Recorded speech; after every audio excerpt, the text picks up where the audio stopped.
Okay guys, welcome to another episode of this fucked up vlog. So we're here with so ginagawa kasi namin yung wiring, di ba? Nagkasugat-sugat na yung mga daliri namin. Ayun, nagkasugat-sugat. Ano na ba tayo? Day 9? Hindi ko alam. Day 9 Na-lost track na, nagkasugat-sugat na, namamatay na yung mga legs namin. So kumuha na kami ng backup. Professional. Tinawag ko na yung backup ko, yung aking huling alas na si Bozaldi. Import ko yan, galing Valenzuela yan. Imported yan. Tapos, pagdating niya sa shop kayo ng umaga, sabi ko, Zaldi, punta na tayong Valenzuela, andun yung kotse.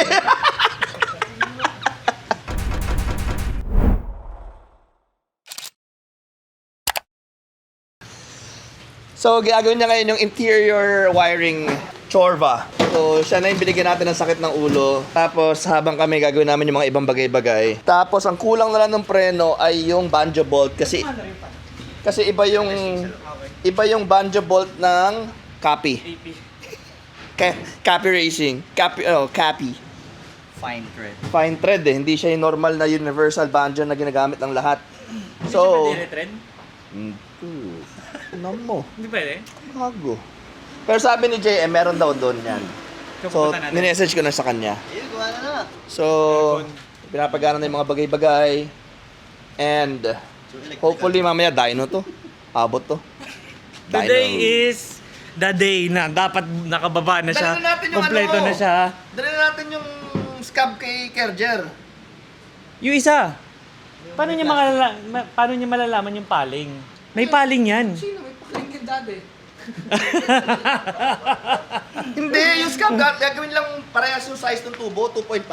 Scab na lang to. Ayun nga, yung isa. Hindi, yung dulo kasi nun, tubo lang. Walang Putol. line. Pati ko Ano idadaya. ba yung akala ko bago ba yung full gagamitin? exhaust? Oo. Yung bagong tubo? Anong gagawin sa bagong tubo? Lalagyan ng Flange. Para? Walang flange eh. Oo. Pamadugtong. Dito. From the headers to the mid-pipe. Akala ko hindi na lang yung lumang scab gamitin. Eh, hindi siya stainless eh.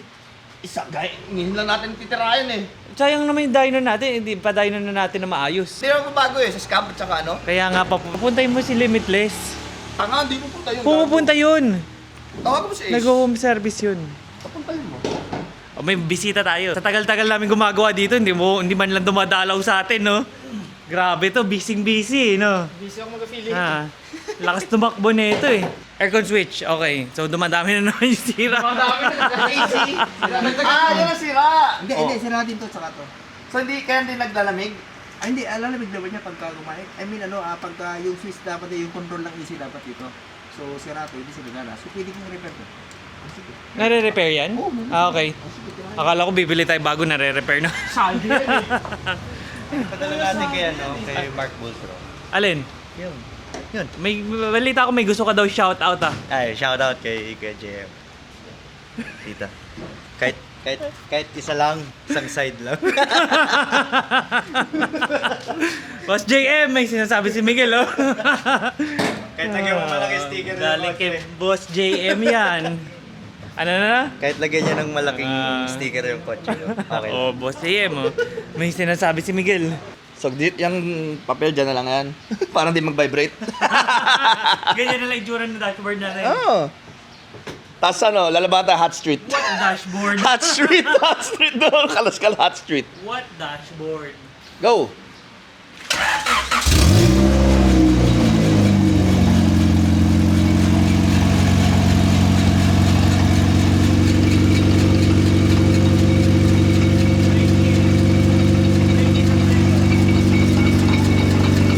Floating kasi. Walang tornilyo to, no? Walang tornilyo.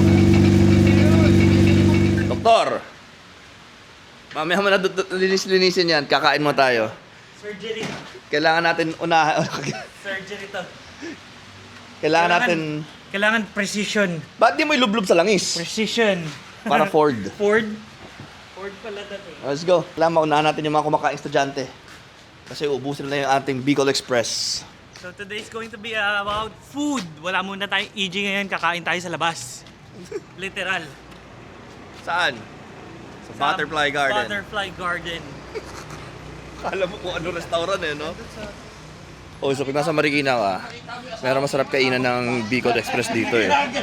So, malapit dito sa Merino. pupunta ka dun sa kanto ng Kapitan Moy School. No? Meron dun parang food park na maliit. Doon pinakamasarap ang Bicol Express dito sa Marikina. So kung mga OG subscribers kayo ng Tusog YouTube, sure ako, nakikita nyo na kami dati naglalakad sa kalsadan to. Kasi yung dating shop na ginagawa namin ngayon, yun yung dating Tusog shop eh. So nakikita nyo kami naglalakad dito. Ayan o, lakad, tamang walking. So dito tayo. So, pinakamasarap na Bicol Express sa Marikina. Okay guys, we're here dito sa Butterfly Garden. Butterfly Garden. Ayan. Kala mo na restaurant Butterfly Garden eh, no? Dati kasi, itong building na yan, Butterfly Garden yan. Hindi mo alam yun? Ito yung Butterfly Garden. Tanga mo. Hindi. Eto. Ito butterfly. Ay, oh, ito pala. Mali. Tanga. Eto pala. Right hand drive lang. Ayaw maniwala eh. Ano natin to? Wala, blankong building lang rin. Ano ko yun? Di pa naman Blankong building lang rin. Ano? Ito pala. Ito pala yun. So, kakain lang kami. Hopefully today, it's going to be a long day na kailangan natin maayos, sagad na maayos si EG. Tapos meron pa tayong podcast with Makoy Dubs. Kasi most likely napanood nyo na yung podcast na yun before nyo napanood tong video na to. Kung hindi nyo pa napapanood yung podcast na yun, si Makoy Dubs yun, girl. Panoorin mo na. Links in the description, syempre. So, mga kailangan natin gawin, kailangan ko ikabit yung fender, wina-wiring ni Saldi yung interior, inaayos niya na lahat, inaayosan natin lahat para hindi na tayo titirik maski saan natin dalhin yung sasakyan. Kasi we plan to bring it everywhere we can, like long road trips, across the sea road trips, mga ganon. So abang-abangan nyo yan. Kaya lahat ng ginagastusan natin yung EG natin, inaayos na natin lahat. Ito, grabe to. Grabe tulong nito sa atin. Ito, lalo na to. Akala niya daw siya. Laking tulong rin si Tusog sa atin, no? Kung wala si Tusog, hindi natin mabubuo na maayos rin yun, syempre. And Tusog Garage. So, aside from that, kailangan natin kabit yung fender, kailangan natin na maghanap ng banjo bolt for the brakes, kailangan natin ng brake fluid, kailangan natin ng radiator cap, gumagana na yung aircon natin, kailangan natin paayos yung exhaust, kailangan natin paayos yung thread sa headers, yung kakabit yung dashboard, yung interior hindi na siguro. Bleed pro yan o. Interior, wag na. Yung interior hindi na siguro, tsaka na yun. Buti na, andyan si Sal Drugs. Talaga, sinabi mo pa. Sa drugs wire. Sal Drug Racing. So, yun, it's going to be a long day kasi mamaya after the podcast, magda-dyno pa tayo. Isipin nyo yung podcast, 7 p.m, mga around 9-ish matatapos yun or before 10. 10 o'clock yung dyno natin. So, tapos tomorrow, Friday, magkakaalaman na kung everything goes well, pupunta na tayo ng Clark. Ba't naman hindi? Oo nga, inaisan natin lahat eh. Sure na yan. Sure na yan. After 200,000, di pa ba ready yun? Like what I said and have been saying after this series, pag nalatag na natin lahat, after nung karera, after ng lahat, be-breakdown natin lahat ng gastos doon natin para mapatino natin na maayos yun. Pero kailangan muna i-make sure na sigurado 100% working na everything. So yun nga, meron talaga mga downside pag bumibili ka na mas mura na sasakyan kasi ma-expectin mo na meron mga like yung sa atin, meron electrical problems, pangit ng wiring, sa sinlasog-lasog, tapos dating naka-turbo, tapos na figure out pa namin na meron siya roll cage dati, hindi ko alam ba't pati nila tinanggal eh. Feeling ko naka-carbon door rin yun. Yung pala, flat yung piston, no? Feeling ko carbon door rin yun. Kaya walang laman yung pinto. Oo. No? Most probably. Full racing siguro yun dati, for sure. Truck Kasi nga car. turbo. Hindi, turbo eh. Turbo. Roll cage. Pero maayos talaga yung kaha. Oh, so kakain muna kami tapos babalik na tayo on working on our EG. Let's go. So guys, ayun na yung pagkain natin. So may nagreklamo kanina natalo tayong bigayan. Oo nga, sa'yo pa nag-ano eh.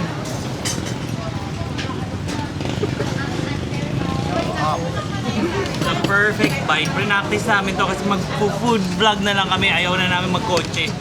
Kasi pag nag-food vlog ka, mas tipid, tapos busog ka pa. Yun nga, gumasos ka, tapos bulog ka pa. Di ba? Shout out kay GP Lubricants, always there para pag kailangan natin. So naghanap tayo ng brake fluid, di ba? Kaya. Meron daw sila. Papadalan tayo.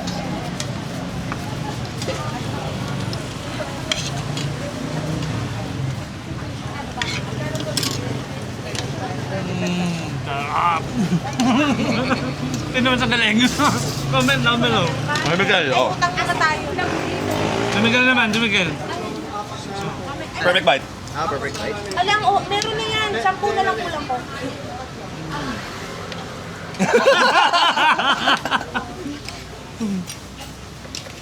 So, masarap kasi talaga yung Bicol Express dito. Kaya nga pinag-aawayan nila dahil Try nyo din. pag inabot ka ng mga 12:30, 12:15, wala na, ubos na. Lumpia siya ngayon dito, panalo din.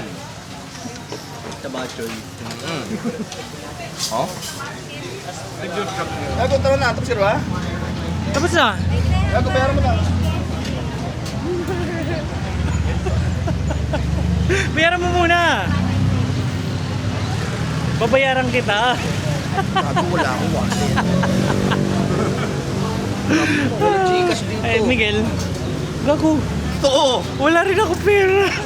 Wala Gcash yun. Ano mo? Paano, may Gcash ka? Ay, meron na pala. Naantay ko sa...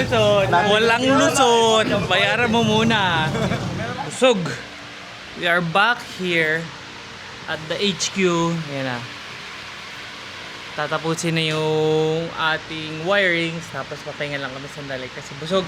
Okay guys, so iwan ko muna kayo kay Chino Baby. May kukunin ako kasi magmumotor muna ako.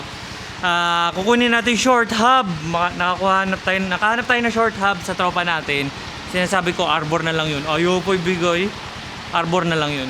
So iwan ko kayo kay Chino Baby. Inasikaso niya yung exhaust natin. So nakikita nyo lahat yan. Mukhang wala kaming magagamit sa lahat na yan. Oh, dyan muna kayo kay Chino Baby. Okay guys, andyan pa na kayo. So, yeah, again, lahat yan, wala tayong papakinabangan. So, bumili tayo ng bagong header, bumili tayo ng bagong scav. Saka natin pag-iisipan kung paano ipa-full exhaust kasi nga, apiki tayo sa oras. Kasi mamayang gabi kailangan i-dyno na to. Tapos, karera na ng Sabado. So, saka natin isipin yung full exhaust nito pag after na ng karera. Pag wala tayong time constraints ba. Ito naman itono na lang ulit ni Jeremy. Andiyan naman si Jeremy sa kampo natin eh. So, okay lang. So, yun nga. Antayin natin yung header and yung scav para pero yung problema na natin is yung banjo bolt ng preno. And then ready to go na to. So si Boss Aldi napagana niya na lahat ng interior, lahat, aircon, mga ilaw, lahat. Na double check na rin niya, na guarantee na niya na hindi kami masusunog sa racetrack or sa NLEX. Okay lang sa racetrack, wag lang sa NLEX, mas mahal doon. So kanina pinaandar naman natin na umandar naman, nagbabababam. So let's go. Crunch time, bros. Today is Thursday, 1:30 PM. We plan to... Andiyan pa rin para si Kuya from Zabala Machine Shop. Dahil inano niya, binuhay niya yung mga thread nung tornilyuhan ng header para sure tayong walang makalas, walang sumingaw. So this is going to be the longest 12 hours of our lives kasi kailangan matapos ang kotse by tonight and then biyahe ng bukas ng hapon papuntang Pampanga. So I'm back. Ito na yung short hub natin. Nakuha na natin kala Rodel. Thank you. Well, tapos na yung buong wiring natin. Tapos na lahat. Kompleto na lahat. Lilinisin at liligpitin lang natin. So still same pa rin yung problema natin sa ano. Sa... Anong tawag dito? Preno, yung banjo bolt.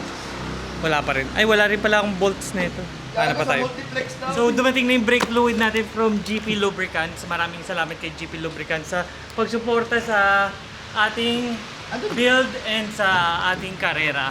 So, lahat ng fluids na gagamitin natin from now on is GP Lubricants lang. From engine oil to brake fluids and everything else. So, thank you again, GP Lubricants. Hark the herald angels sing.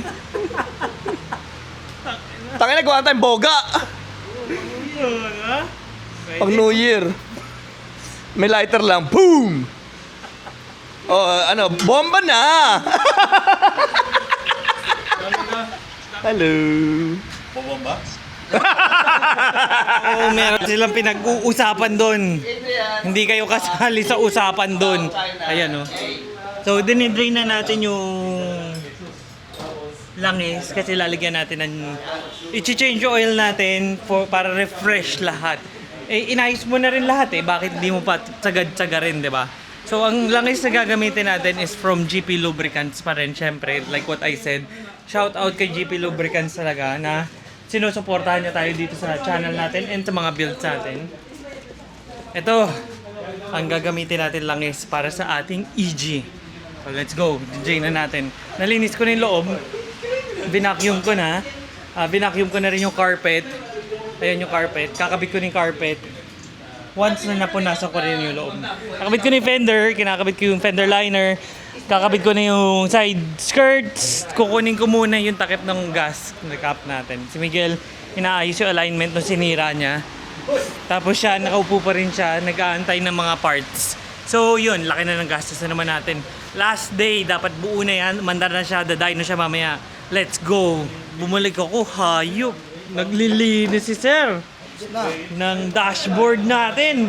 Tapos na. Sinipag talaga. Oo, ako na yung takip. Nakabit na daw nila yung... Wow! Nakabit na yung carpet. Tsaka yung sidings ng konti. Galing oh. Dahil pala umaalis-alis tayo. Kakabit ko na to. Okay guys, so meron tayong naging problema kanina. Yung drain plug ng ating makina ay haros. So, kumuha tayo ng A-spec na drain plug. So if you guys are looking for this part or need this part, message nyo si A-spec, si Sherwin Pedral. Let's go! Nandito na yung banjo bolt. Kinuha natin muna yung kay Ace para na naman. Thank you, shout out talaga, Powerhouse. Race Specialist. Nakabit natin yung preno natin dahil sa kanila.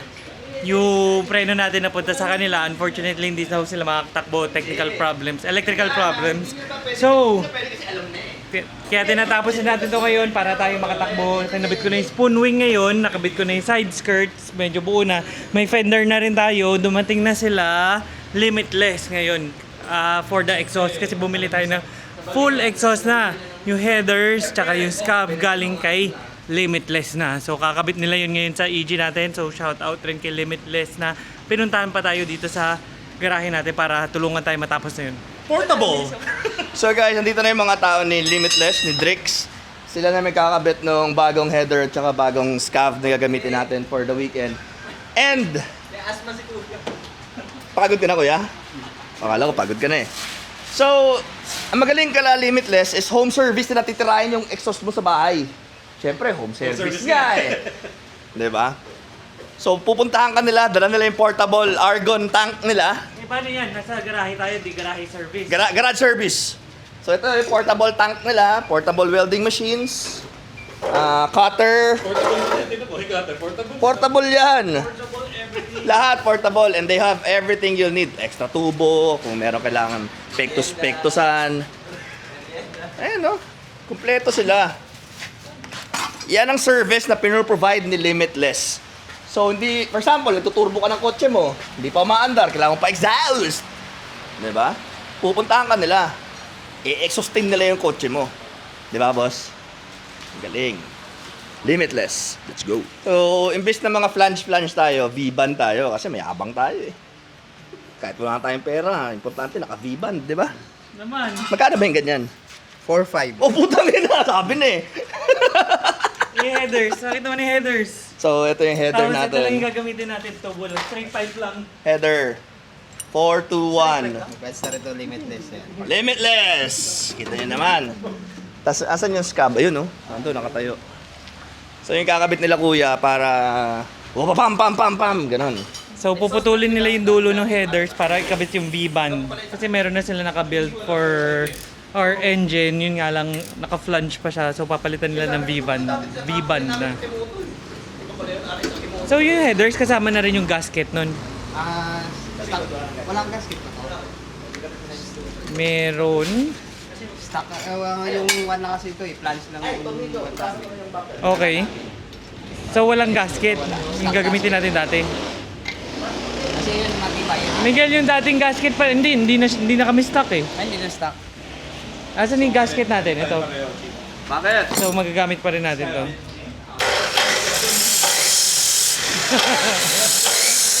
Hindi daw kasya sa saksakan namin, di binawasan na lang niya. Kasi meron yung mataba, di ba? Oh, binawasan na lang niya. Okay, so after a couple of minutes lang, no? Parang 30 minutes. Ito na, oh. Ito na yung header. Pinapolish ko nila para maganda. So guys, reminder lang na pag magpapa-home service kayo kay Limitless, kailangan meron kayong heavy duty na extension wire. Kasi yung extension wire namin dito, medyo umiinit-init eh. So, napilitan kaming isaksak sa outlet. Eh, sobrang limited lang yung outlet dito sa lugar na to. Medyo nahihirapan sila. Onti lang, pero basic sa kanila. So, if ever magpapa-home service kayo ng exhaust sa Limitless, dala kayo ng mag-provide kayo ng heavy duty na extension wire. So, ayan, pinapolish ko ni Kuis. Para pag sumayad, talaga maganda. Makinis, no? Okay guys, alam mo nang seryoso na pag nakahubad na eh, no? No. Alam mo seryoso na tayo pag nakahubad na eh. So, we're filling up fluids. And check out the inside. It's getting buo-buo na onte. Una! Pakita mo. May relo na, may relo. Oh. Puta, may ilaw it's na. Puti! Tapos meron na tayong clock. Medyo Meron madilim na lang, tayong pero... hazard! Ilaw. Ilaw, oh! Wow! Ang kulang na lang, bleed ng preno, fluids, bolting up some of the dashboard, and then dinosaur na to! Dinosaur! Abot ba? Sabi sa inyo, abot eh. Wala pala kayo eh. Okay, so it's time to put in the oil! The GP oil!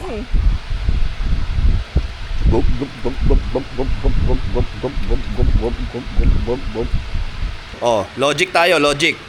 Pag ikaw ba tumakbo sa dagat ng hanggang bewang ang tubig, anong mas mabilis? Yung hanggang talampakan lang yung tubig o hanggang bewang? Tangin ng logic yan. Ha? Siyempre hanggang talampakan. Oh, 2.5 liters lang. Okay. Eh, ba't din lang 1.5? Hindi, mahirap yun, tol. Tatalsik-talsik yun. Ikaw, saan ka mas mabilis? Hanggang bewang ang tubig, hanggang tuhod. Hindi ko na yung logic mong yan!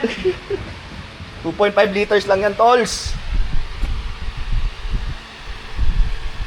Alam mo ba yung nagsabi sa akin noon? 4 na beses na nasabugan ng makina, tol. Sobrang tulin. Sobrang tulin ng makina niya. 4 na beses ang sumabog. Oh, first start natin with the new setup. Bagong headers from Limitless. Shout out Limitless sa full exhaust. Half exhaust natin. Half exhaust. Scab lang yung half exhaust natin. Ito na ha. Go.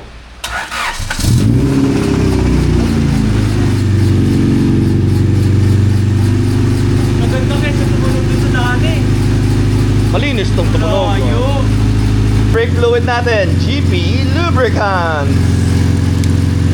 Dot 4. 4 na tayo kasi naka steel braided na lines na tayo. So pwede na tayo mag dot 4 na brake fluid. Naka disc brake na yung likod. Nakakabit na yung preno natin sa harap.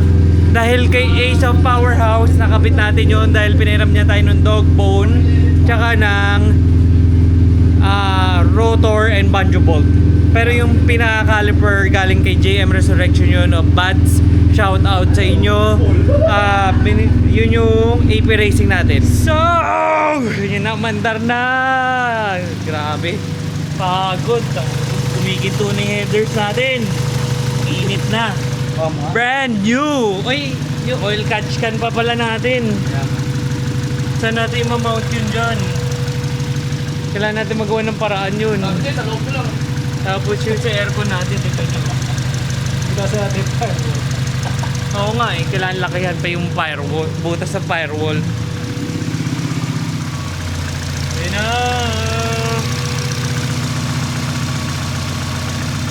Bibigyan ko kayo ng isa. Bibigyan ko kayo ng isa. Papakinggan natin.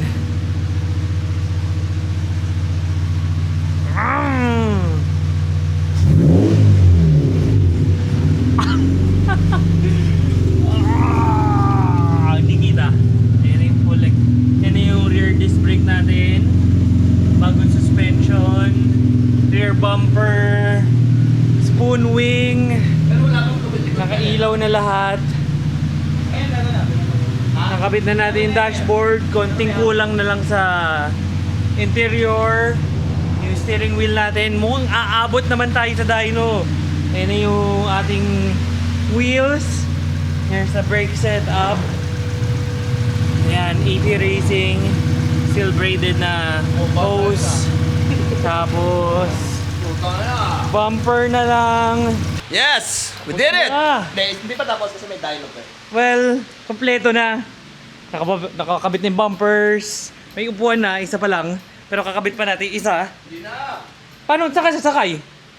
Ako? Oo. Bakit ako nasabay? Maangas sa ating upuan. Hoy, sasama mo ako sa biyahe. Ano ako? Mag-isa lang ako sa biyahe. Saan? Papunta Dyno. Ayan ang dadali natin? Sino magdadala nito? Ha? Ang dami ko na maraming kotse. Sasama sila. Doon sila sa kabilang kotse. Tayo magkasama tayo dito. Oo. Tanga, kawawa yung pasahero, walang aircon. Lahat na mainit. May vice grip tayo dyan. Di ba? So, ang kulang na lang nito is bleed the brakes. Tapos, pwede na siya. Ayun, halos kompleto na. Hindi muna natin kakabit yung ibang parts ng interior. Hayaan muna natin siya ganyan. Yung seatbelt ayusin natin. So, yun. We're just getting ready for the podcast na kay Makoy Dubs. Kung hindi nyo pa napapanood yun, again, panoorin nyo na. Links in the description. For sure, maganda yun. Magandang usapan yun. Ayan, big shout out kay Miguel. Kung hindi dahil sa kanya, hindi natin mabubuo on time yan. Matindi yan. Tapos yung podcast natin. Sabi ko sa inyo, panoorin yung podcast na yun.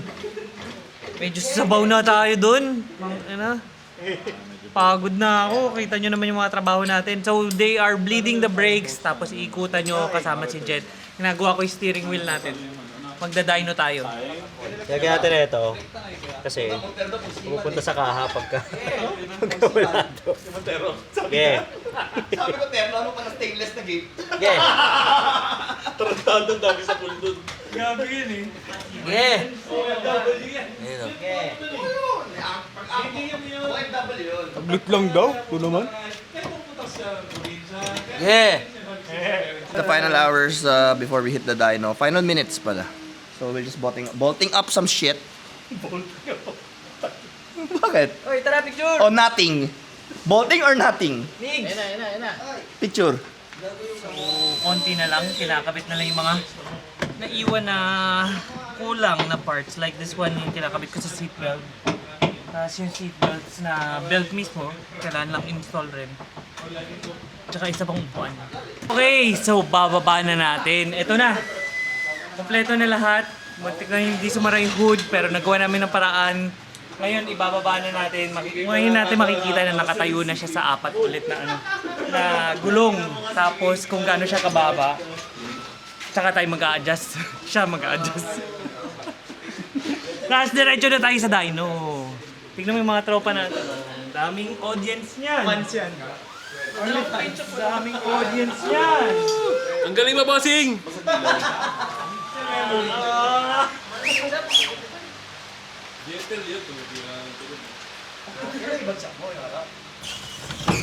Gago talaga, putang ina.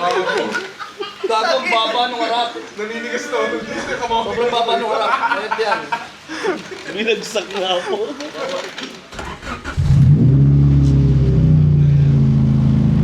Okay. Eto na. Unang galaw. Pagkatapos ng ilang araw. Tara. Testing.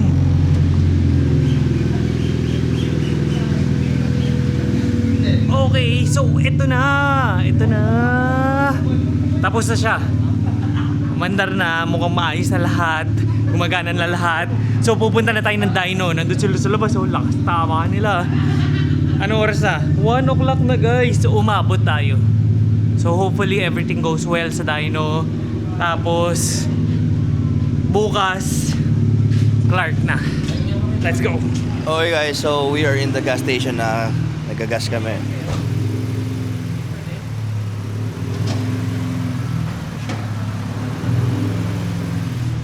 So it's 1 a.m., 1:30 in the morning.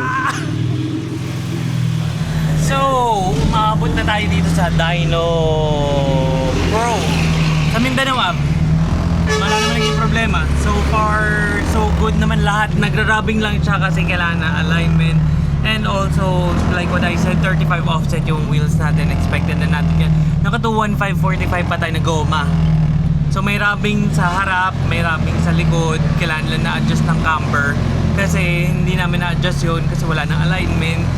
Pero papa-adjust natin yan para ma-perfect natin yung stance. So we're just waiting kung anong gagawin na. Medyo pila pa dito. So I guess you better just stay tuned sa next video kasi doon natin i-upload yung ating dyno. Separate video na lang. Angas. So tingnan mo, angas ng ating upuan. So I'm ending this video here. This is day, I don't know, I lost count na. This is day something na we made it. Ito na yung final stage natin na kumbaga boss stage na, magda-dyno na tayo. We got here fine, we got here all good. Hopefully matapos na tayo dito sa dyno all good. So I'll catch you in the next one. Don't forget to like and subscribe and comment down below anong sa tingin mo tong series natin. Nag-e-enjoy ba kayo or may natututunan ba kayo? Grabe, pagod nito. Grabe pagod. Para habulin tong karera na to, we had 1.5 week to prepare. All hands on. Maraming salamat sa mga tumulong. Maraming salamat sa Tusog team. Maraming salamat sa inyong lahat. So hopefully matapos tayo dito sa dyno na all good. So I'll catch you in the next one.